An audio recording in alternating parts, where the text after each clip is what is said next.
Pulling on one string, the alignment of executives and non-executives in the boardroom. Much has been written about the roles of executives and non-executives on boards, and mostly from a pure governance perspective.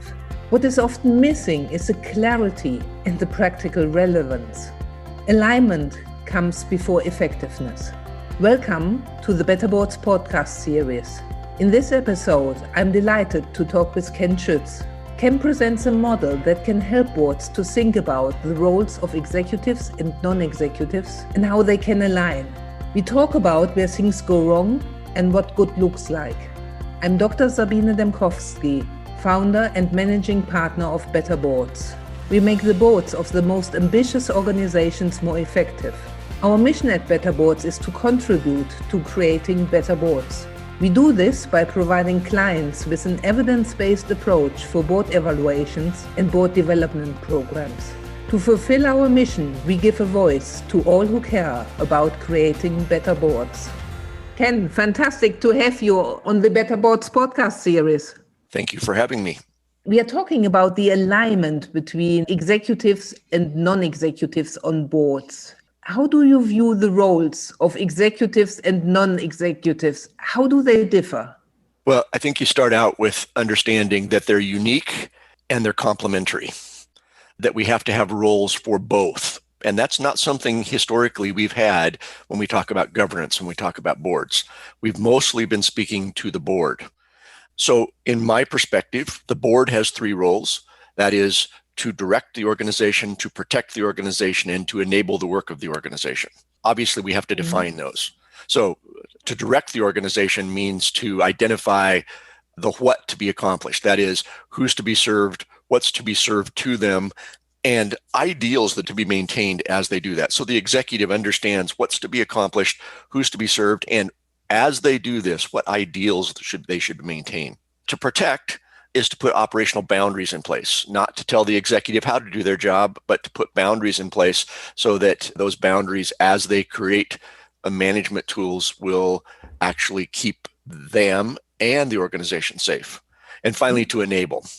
To enable the organization is to use all their spheres of influence, the board members, all their spheres of influence to make visible the work of the organization. And as they make that visible, to be listening for the talents and resources that those that they speak with have, and how those talents and resources might help this organization, the organization of which they're a board member, actually accomplish their work. Sometimes that's influence, and sometimes that's relationships, sometimes that's new clients. Who knows what that is? But it's the board's role to use that. So the executive's role on the other side are to lead, to manage, and to accomplish. To lead is to think about understanding what the board has directed them to do, and to now build 3 to 5 year plans and the budgets that support those to accomplish this work. What's it going to take to do that? What's operationally, what is it going to take to do that? The second role is to manage. In modern leadership, we understand there's a difference between leading and managing, but often we don't compare and contrast those. So now we say that the board's role is both to lead, think about the future, and to manage in the now, create all the policies and procedures, operational policies and procedures that are required to actually get the work done, to guide the work of the staff, to guide the work of volunteers if there are volunteers, and to make sure that the work is done. And finally, to accomplish. It is their job to accomplish the work of the organization. So, and these have to be, of course, aligned. They have to work together. Explain more about this. How can boards really achieve this alignment between the roles of an executive and non-executive? Well, in your mind's eye, think about these two sets of roles besides one another, 3 sets of roles. You could now think about them horizontally, about what I call ordered pairs of influence. Both of these players, if you will, the board and the executive and the non-executive directors, that they both have unique roles, but they are aligned in such that, think about the top one, about directing and leading, that those are both thinking about the future. Frankly, historically, we've seen boards that actually start to compete for who holds the future. There shouldn't be any competition here. They're complementary. The board holds thinking strategically about what's to be accomplished and how that's changing over time.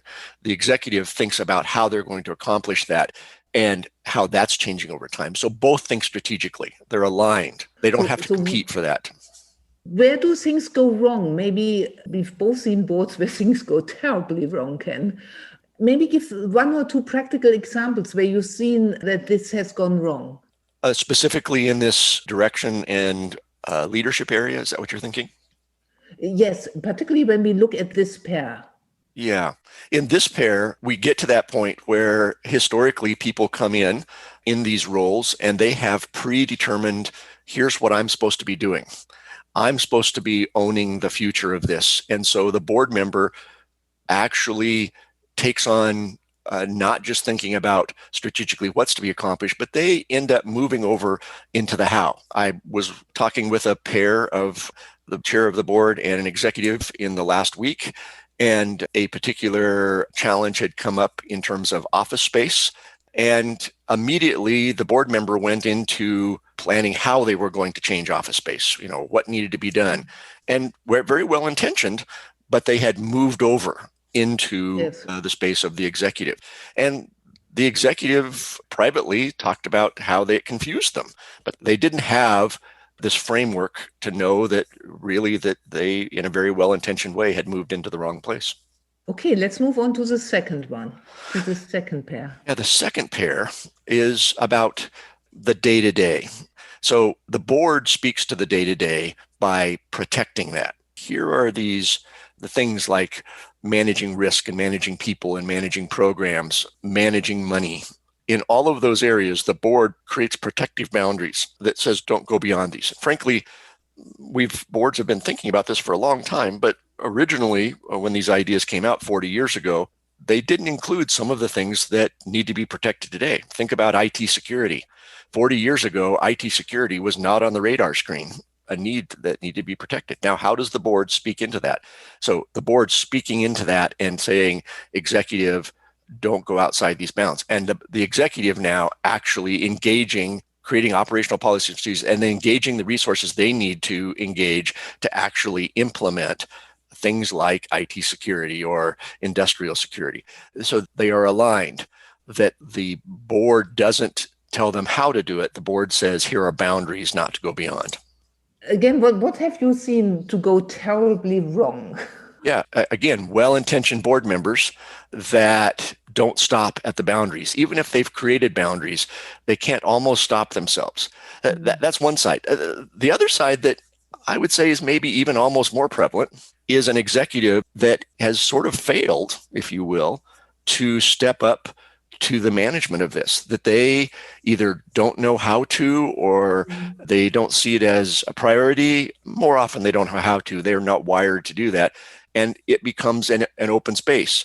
I often talk about this as an ecosystem. Thinking about how ecosystems get damaged is when either something's supposed to be is there that's not supposed to be there, or something is missing.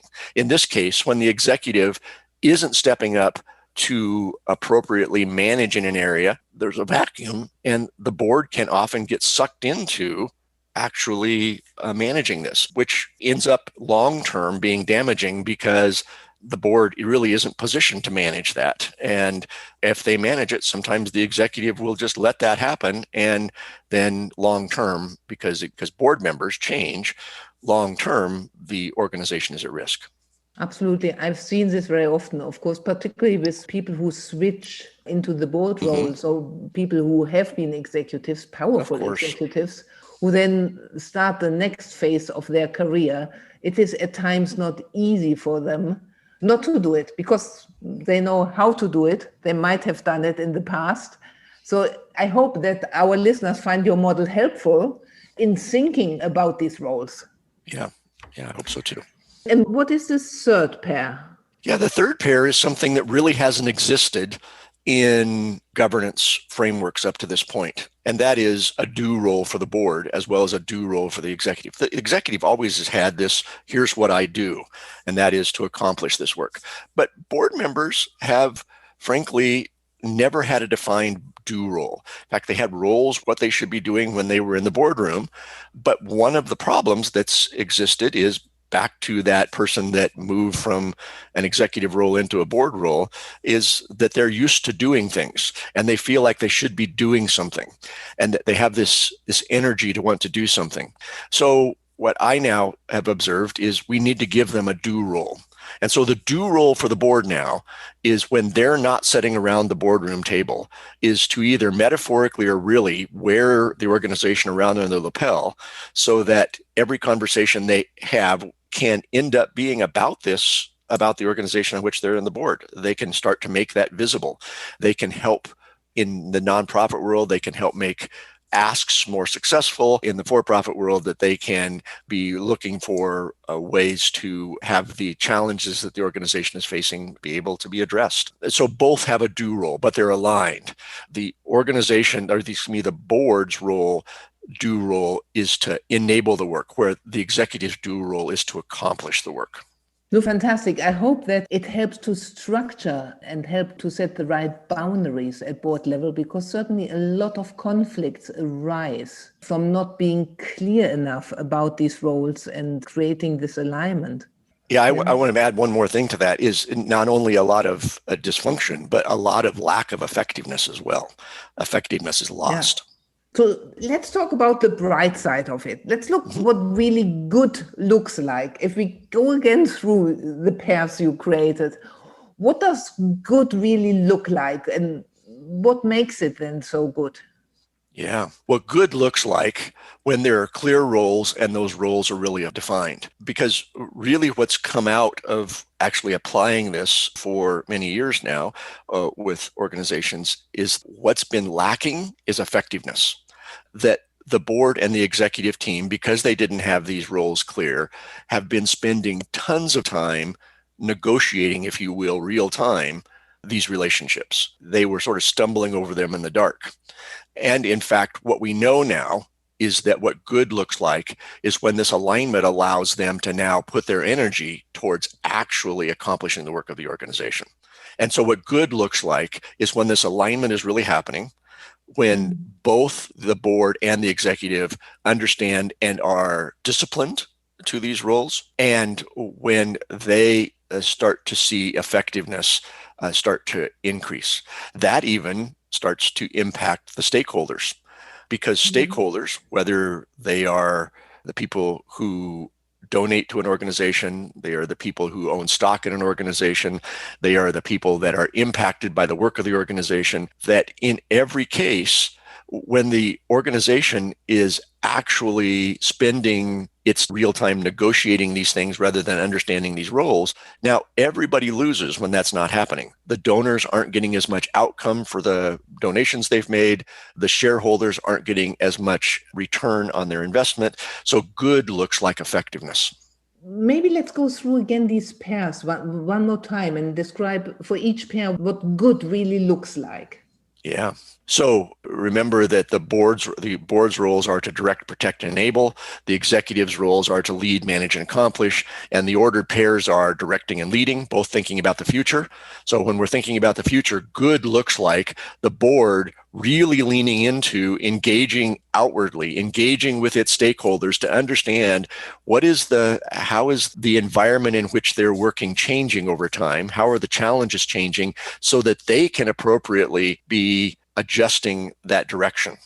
And the executive can now understand that the board really is keeping their eye outward, and the executive can be focusing on leaning into understanding what the board is giving them as direction, and now putting together the 3 to 5 year plans that really accomplish that. Right. So that good is there. Good around the second pair is that the board is defining what is safe. What's the safe area? What will keep this organization safe and protect the money whose they are managing? Because in fact, that's one of the keys. In every case, when there's a board, that organization is managing somebody else's money. They're managing the stockholders' money. They're managing the donors' money. They're managing the taxpayers' money. They are protecting. Good looks like the people whose money they're managing is protected, and the work is getting done. People who are doing the work feel comfortable that they know what the boundaries are. They know where we're going. And finally, in that do role, that pair, that both know what their job is when they're not sitting around the boardroom table. The board is not being tempted to drop into the organizational things, the operational things, because they have a job already. They have a role to do, and that's really being outward focused. So there's not as much opportunity. And in every case, if the board isn't doing all of these things, those things that aren't getting done, a very busy executive is going to have to try to figure out how to do. In the same way, if an executive isn't doing these things, a board is going to be drawn into doing things that isn't best for the organization to try to do, to try to fill in the gaps that an executive isn't filling. So what can executives and non-executives really do to maintain this alignment? Well, first they have to attain this. And to attain this is really evaluating, taking a clear look. Are we really aligned? To go through, do the hard work to actually now get themselves aligned and to develop the tools that document that alignment. In the past, before alignment, we just had policies. For years, governance has been about policies. In fact, we've called it policy governance at times. And we were concluding that what was really needed was policies, or what was really missing was policies. Actually, what we know now through this work is that what's really missing is alignment, and the policies come after that to make sure that that alignment is documented. And through that documentation of alignment, now there's a way to maintain it over time. So I actually call that staying aligned, that there are a series of things that organizations that have boards do every year to keep themselves aligned. Alignment between the board and its stakeholders, alignment between the board and the executive, alignment between board members where the board members remind themselves what their role is and commit to that and commit to keeping each other accountable to that. But it is active discipline is what it takes over time. Great. And what are, in your view, the 3 things our listeners should take away from this podcast? Yeah. Number one, that alignment always comes before effectiveness. We can't become effective and then get aligned. That alignment comes before effectiveness. That for alignment, there have to be clear roles for both. You can't align something that doesn't exist. So we have to have roles for both that we can align now. And understanding that this is an act of discipline, of defining these, and then over time, making sure that you are being disciplined through this role and keeping each other disciplined to these roles. Fantastic, Ken. Thank you so much for contributing to the Better Boards podcast series. You're welcome. Thanks for having me. How can we help you and your board to become more effective? We at Better Boards are always delighted to hear from you. Get in touch. You can best reach us on info@better-boards.com. Thank you for listening.